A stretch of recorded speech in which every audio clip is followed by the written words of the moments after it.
Satoshi Kon is a man obsessed with duality.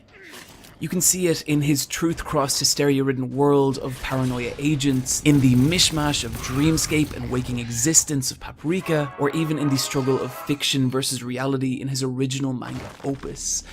He's always seemed like a creator intensely focused on exploring what it is to exist in two separate states of being.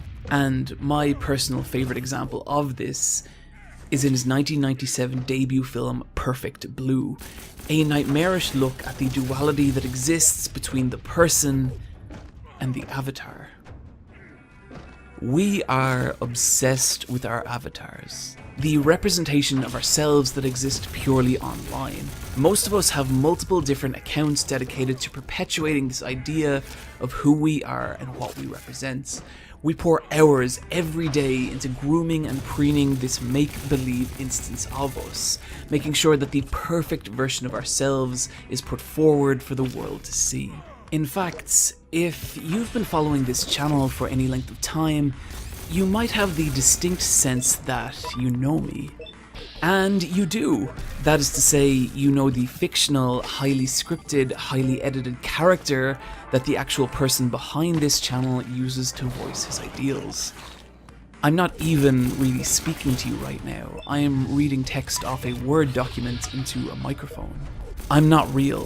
What you're hearing right now is an avatar, and one that exists in an ocean of billions of others.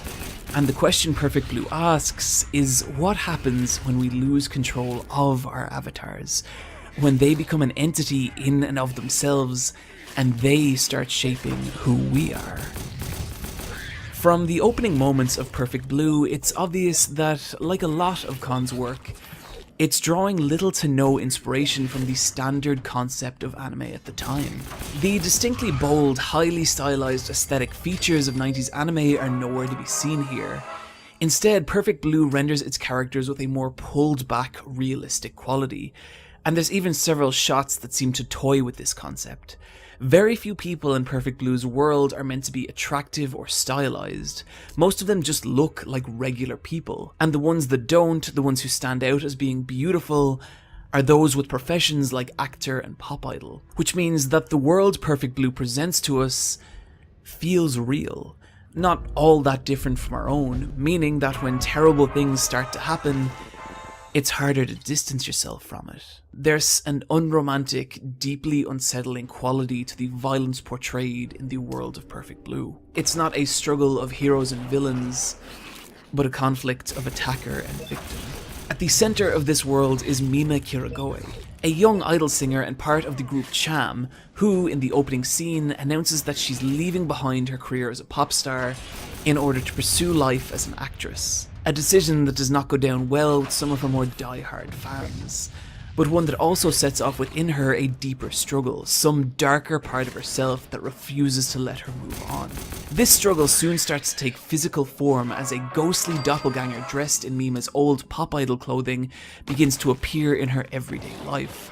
And in a way that only Satoshi Kon could achieve, reality itself begins to swim, and what's real and what's not soon become nearly indistinguishable as scenes bleed into one another, and Mima quickly begins to lose her grasp on who she actually is and what her life is about, all the while being pursued by what seems to be a violent stalker. Unlike a lot of horror, Mima's struggle never feels voyeuristic.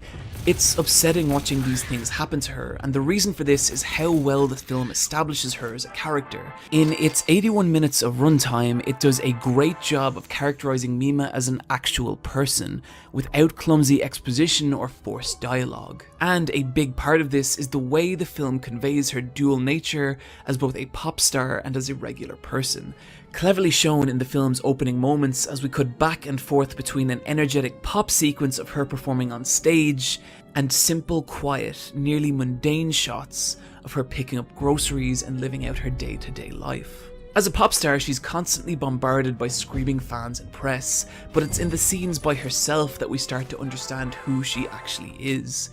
Which is why, towards the start of the movie, we get a nearly 4-minute long unbroken sequence of just Mima by herself in her apartment. And I love this scene. Look at the detail that's gone into Mima's environments. The stuffed animals, the fish tank, the posters, the PlayStation under her TV.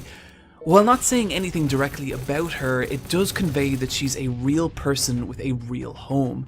And seeing her in her environment like this creates a level of subtle intimacy and familiarity with the character, as it all has such a personal, lived-in feel to it.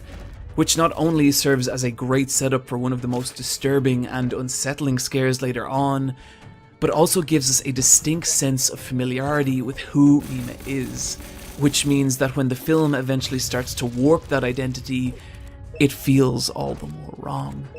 This isn't the only instance of Coen using environment to convey Mima's character. In the beginning of the film, there's nearly a washed out plain look to a lot of Mima's surroundings. Any warm colours or tones are restrained and comforting, but as Mima's story grows progressively darker, the colours in her environment grow harsher and more saturated, to the point that they become overpowering, bathing her in deeply intense hues, like the strikingly lit strip club scene later on, in which Mima must act out a gruesome rape scene as part of her new TV show. This is the scene that serves to sever the ties between Mima's old existence as a pop star and her new one as an actress, and the way the colours of this scene are handled is amazing, as it creates this great visual metaphor for Mima's transformation, as we literally see her in a new light. As the film progresses,